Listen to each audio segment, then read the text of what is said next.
Muitas vezes eu estou atendendo um paciente e ele vira para mim e fala assim: eu não vou querer tratar minha calvície, porque quando der vontade eu faço o transplante. E eles trazem isso como se o transplante fosse a cura de todos os males da calvície. E eu sempre tento trazer que não é bem assim, que o transplante é uma etapa do tratamento. O que você pode agregar sobre esta dúvida dos pacientes? Uma dúvida bem comum mesmo.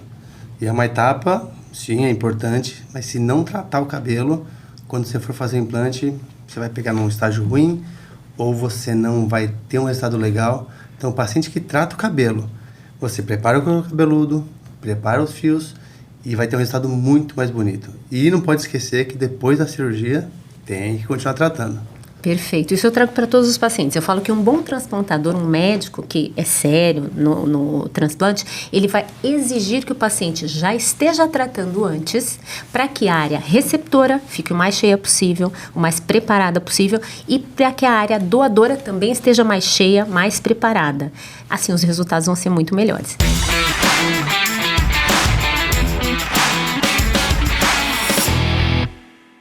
Seja bem-vindo a mais um podcast Questão de Pele e Cabelos. Eu, doutora Fabiana Dário, estou aqui trazendo uma questão de cabelos especificamente com o meu querido doutor Andrei, meu convidado de hoje. Doutor Andrei, apresente-se para as pessoas. Fabiana, é um prazer estar aqui. Sou Andrei Mitev, cirurgião plástico, especialista em implante capilar. Perfeito, Andrei. Eu quero te agradecer a sua presença e eu sei que ele vai trazer muitas respostas a muitas dúvidas que os pacientes trazem. Eu vou trazer uma primeira questão. Muitas vezes eu estou atendendo um paciente e ele vira para mim e fala assim: eu não vou querer tratar minha calvície, porque quando der vontade eu faço o transplante. E eles trazem isso como se o transplante fosse a cura de todos os males da calvície. E eu sempre tento trazer que não é bem assim, que o transplante é uma etapa do tratamento. O que você pode agregar sobre esta dúvida dos pacientes? Uma dúvida bem comum mesmo. E é uma etapa, sim, é importante, mas se não tratar o cabelo, quando você for fazer o implante, você vai pegar num estágio ruim ou você não vai ter um resultado legal. Então, o paciente que trata o cabelo, você prepara o couro cabeludo, prepara os fios e vai ter um resultado muito mais bonito. E não pode esquecer que depois da cirurgia, tem que continuar tratando. Perfeito. Isso eu trago para todos os pacientes. Eu falo que um bom transplantador, um médico que é sério no transplante, ele vai exigir que o paciente já esteja tratando antes para que a área receptora fique o mais cheia possível, o mais preparada possível e para que a área doadora também esteja mais cheia, mais preparada. Assim, os resultados vão ser muito melhores. E ele exige que o paciente continue tratando depois. Tem um artigo científico que eu gosto muito, que acompanhou 3 grupos de pacientes por 8 anos. Eu sempre mostro isso para os meus pacientes. Onde um grupo resolveu ser calvo, falou: eu nasci assim, eu sou mesmo assim, e ficou calvo e foi perdendo a quantidade de densidade folicular durante os anos. E 2 grupos fizeram o transplante. E eles foram subdivididos em 2 grupos. Um grupo que fez o transplante e continuou se tratando e um grupo que fez o transplante e achou que aquilo era a cura de todos os males. E aí foi sendo acompanhado esses 2 grupos por 8 anos. Quem fez o transplante e continuou tratando, teve o ganho e teve uma manutenção. Sempre tem uma perda. Isso é uma coisa importante para as pessoas entenderem. Não é exatamente a mesma quantidade que é transplantada que vai sobreviver, vamos colocar assim. Mas assim, com o transplante e com o tratamento, eles tiveram uma manutenção bem grande das densidades. E já o outro grupo que decidiu fazer o transplante e não tratar, teve uma perda e quase se aproximou do grupo que não tratou. Então, assim, eu falo que até é uma questão de inteligência estratégica, a pessoa segurar o investimento dela com o tratamento, né? Você vê isso? Pessoas Sim. que só querem o transplante e acabou? É comum chegar, já querer operar no dia seguinte e resolver. Isso a gente não faz. Tem casos que não tem nem indicação de fazer na hora. Pronto. Às vezes tem que tratar o couro cabeludo.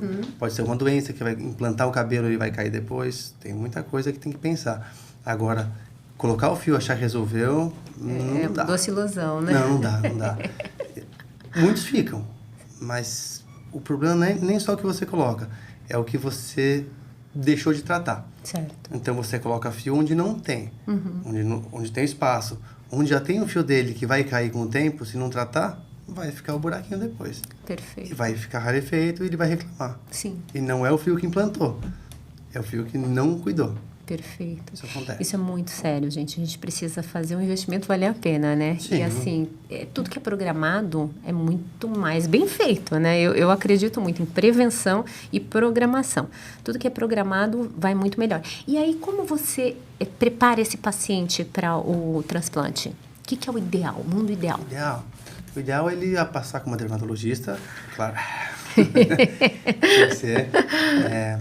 Ver o tipo de alopécia que tem, como que tá, e começar a fazer o tratamento. Tá? Tem algumas áreas do cabelo que respondem melhor, por exemplo, na coroa, responde bem melhor o tratamento. E você até, às vezes, tem uma cirurgia um pouquinho menor, se tiver um tratamento melhor. Depois de uns 3 meses, no mínimo, de 3 a 6 meses. Né? O cabelo tem o ciclo dele, então pelo menos 3 meses de tratamento pré-cirurgia. Depois, para sempre. Segue forever. Perfeito. Eu acho que isso é tão importante para desmistificar. Assim, perguntas. Eu vou dar uma de pacientes, vou fazer as perguntas que os pacientes fazem. Vou representar quem tem dúvidas, né? Em relação a raspar. Tem que raspar, não tem que raspar? Isso é uma dúvida que os pacientes sempre trazem para mim. Tem e não tem, depende do tipo de cirurgia. Né? Raspando, pensando em homem, você tem atualmente um resultado um pouquinho melhor pensando na quantidade de folículos. Né? Agora, o long hair que a gente está fazendo, dá para fazer em homem, em mulher, só que é uma cirurgia que dá mais trabalho. Tá. Então, pelo tempo de cirurgia, pelo tempo que você está fazendo ali, normalmente é uma quantidade menor de folículos.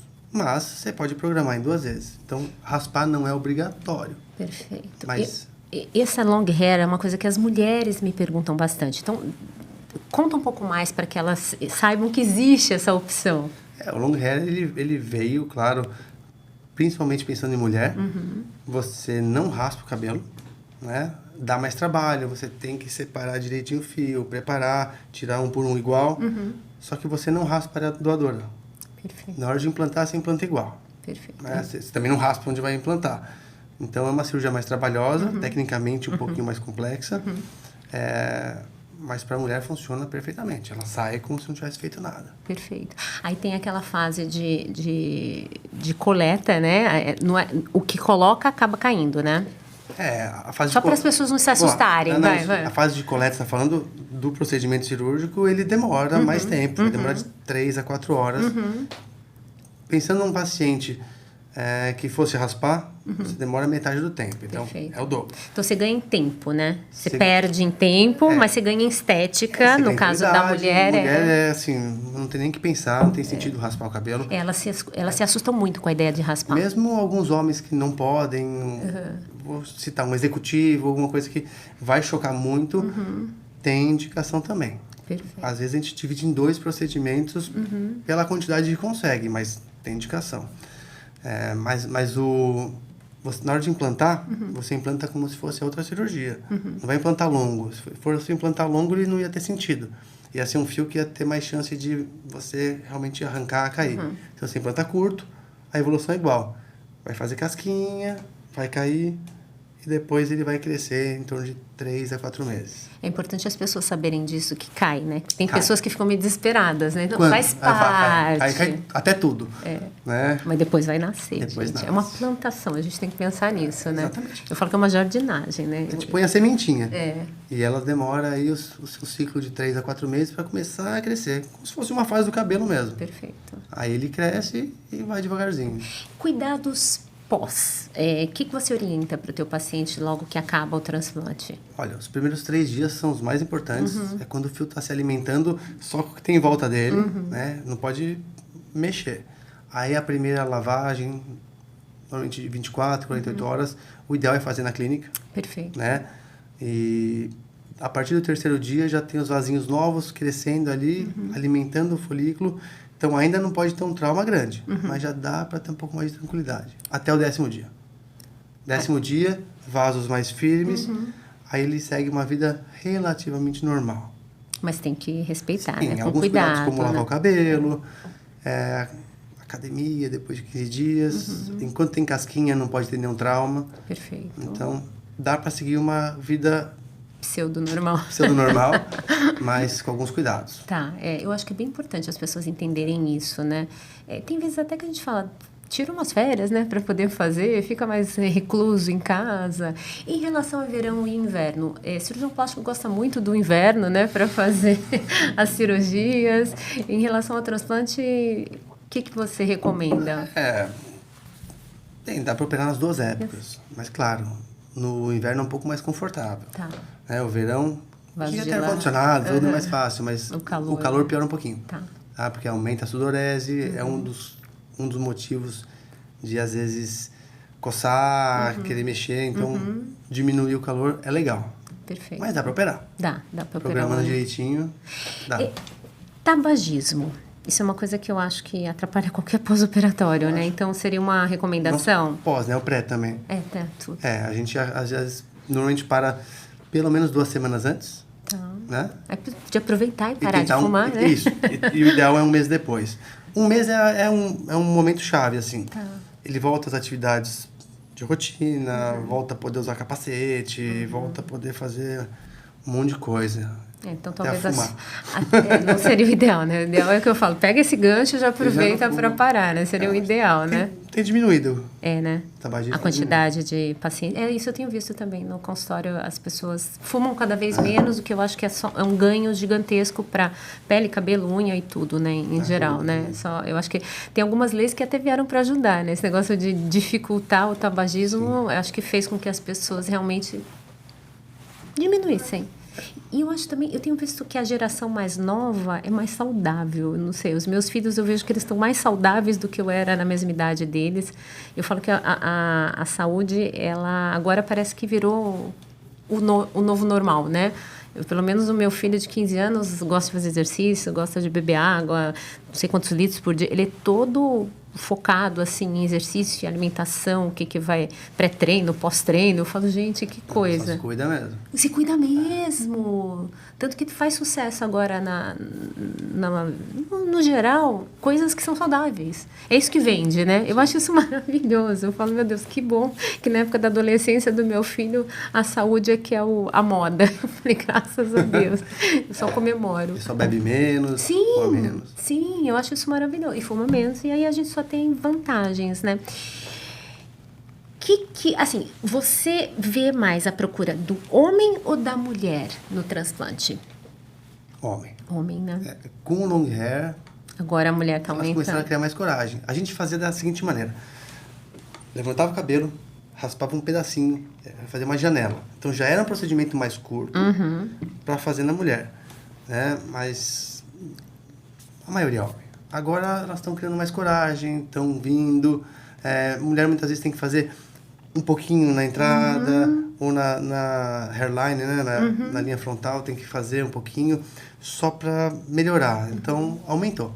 Perfeito. Eu acho que é ótimo as mulheres saberem que tem essa opção, que não precisa raspar. Eu acho que isso já é, assim, algo fenomenal, foi uma evolução gigantesca. E eu falo que cabelo é muito autoestima. Tem um movimento da SBD falando não é só cabelo, né? O hashtag não é só cabelo, porque quem geralmente não trabalha com cabelo não entende a dor do paciente. Eu vejo pessoas sofrendo de verdade quando me procuram para tratar a queda de cabelo. Enquanto elas escutam muito, é só cabelo, e não é bem assim. O cabelo... O que eu percebo muito, quando o paciente chega para fazer, ele tem uma insegurança, ele tem alguma coisa. Quando começa a ver o resultado, é outra pessoa. Ela vem mais alegre, ela vem... É outra energia. Ela já vem contando histórias. Nossa, no trabalho eu recebi uma promoção. Ai, que legal. Nossa, ele começa a se sentir mais confiante. Então, o cabelo, mesmo que de maneira silenciosa, para de atrapalhar.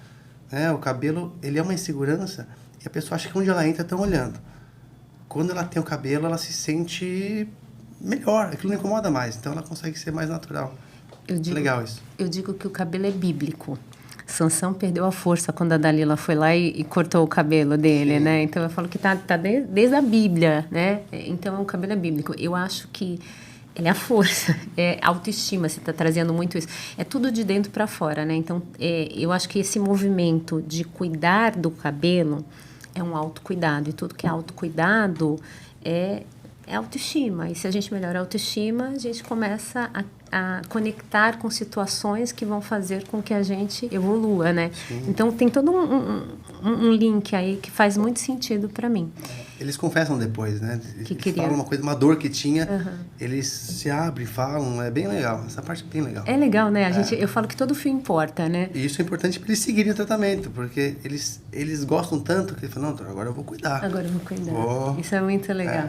É que eu vejo que, assim, o meu consultório é 60% mulher, 40% homem.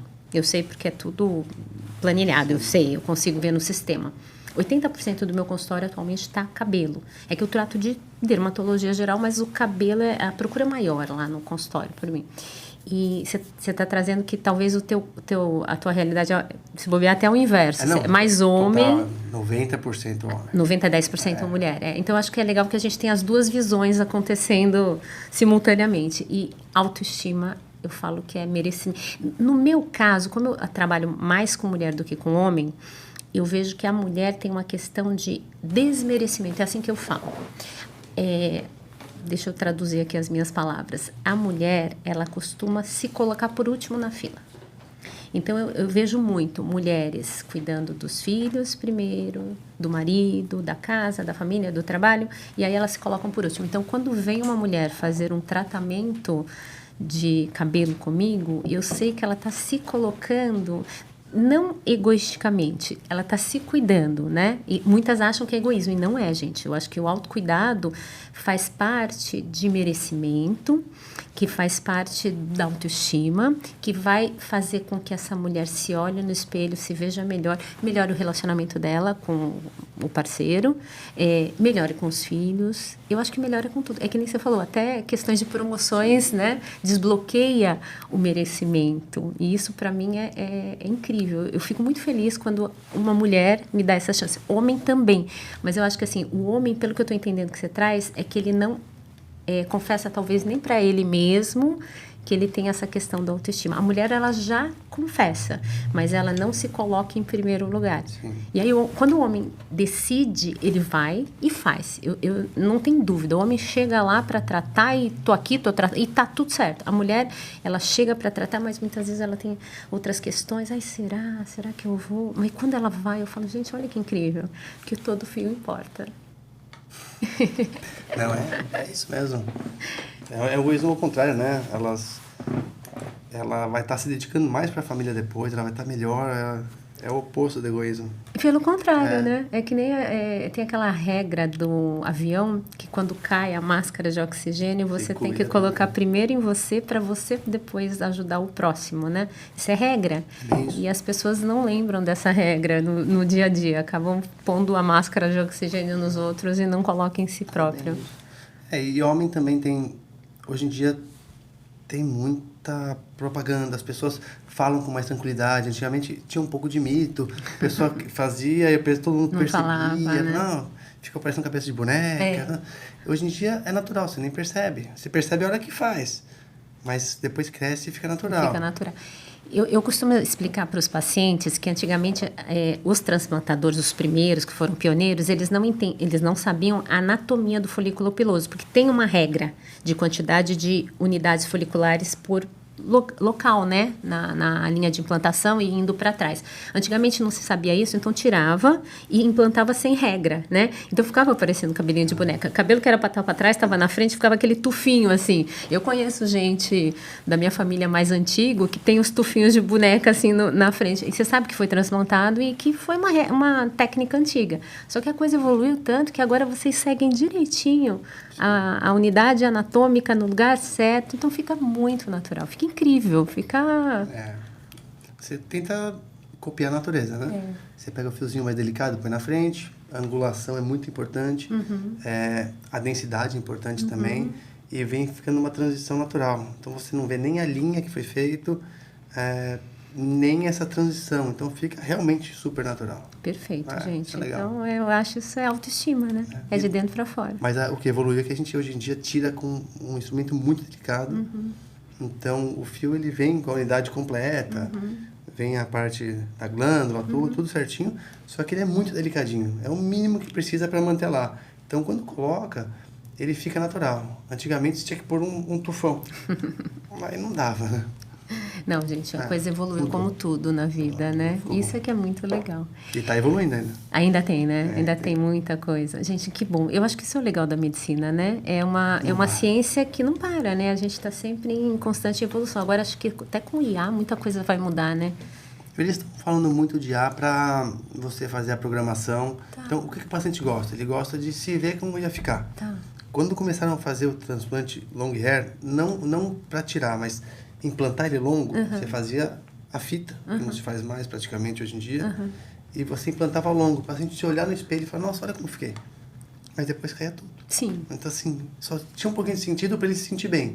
Hoje em dia, com a IA, você já consegue planejar tudo, ele vê como vai ficar e programa até qual vai ser a área, o quanto vai implantar em cada região. Então, ela serve para isso. Há 10 anos atrás, eu fazia tricologia médica no Hospital do Servidor Público Municipal. E aí um médico de Belo Horizonte foi lá e levou essa técnica do long hair para a gente conhecer. Ele levou num vídeo. E assim, muita mulher, ele levou, homens e mulheres, mas muitas mulheres, e mulheres se olhando no espelho logo que acabava o transplante. E, gente, era emocionante. Chorando. Elas choravam quando elas olhavam para elas com o cabelo comprido, transplantado. Que ele explicava para todas que depois ia cair. Mas, assim, é muito emocionante você ver o quanto você está ajudando um ser humano, né? Esse é o lado bom, mas... Eu gosto da sensação também dele crescendo. A expectativa é ruim, mas ele vai crescendo e vai ficando uma coisa mais real. Esse você vê e depois... cai. Ai, você acha que frustra um pouco? É um pouco frustrante. Mas eu sei desse caso. Eu sei quem é esse cara também. Ele Eu achei bem legal. Na época que ele trouxe isso, que também faz 10 anos isso, né? As coisas vão melhorando, né? Vão mudando. Mas, assim, quando ele trouxe, eu achei emocionante ver as pessoas se olhando. Mas, assim, desde que elas saibam que vai cair, depois vai nascer. Mas é o que você falou. Atualmente, tira-se grande atrás e diminui para transplantar melhor na frente. Porque senão ele pode ficar enroscando nos outros cabelos. E cair, né? É o que você falou. Os 3 primeiros pior. dias você não pode ter nenhuma agressão. Então, assim, para a gente garantir um resultado melhor, transplantar pequeno é mais inteligente. É mais seguro, né? Sim, o tamanho ideal é 4 centímetros para você tirar. Mas para mulher você acaba não raspando. Então, homem você consegue deixar mais ou menos isso. Mas para mulher você faz ele longo mesmo, tira, separa. Do mesmo jeito que prepara, né? Gente, porque é um trabalho que quem nunca viu. Dá muito trabalho. É grande, tudo, mas é legal. Quando eu fiz a formação de tricologia médica, a gente tinha uma vez por semana a parte de transplante. E eu ficava lá cortando fio de cabelo. E eu falava, meu Deus do céu, não é o que eu quero fazer. Ficar picando o cabelo, né? Eu ficava preparando o fio de cabelo para a gente passar para... E fazia parte da formação do transplante. E eu optei por não. Eu quero entender, eu quero orientar e eu quero preparar e cuidar do paciente antes e depois. Mas aí, durante, eu prefiro passar por um transplantador experiente, que faça tudo muito bem, que faça essa etapa da jardinagem, porque eu sempre faço uma analogia entre cabelo, tricologia e jardinagem. Para mim faz todo sentido e acho que as pessoas entendem bem o recado que eu quero passar para os pacientes.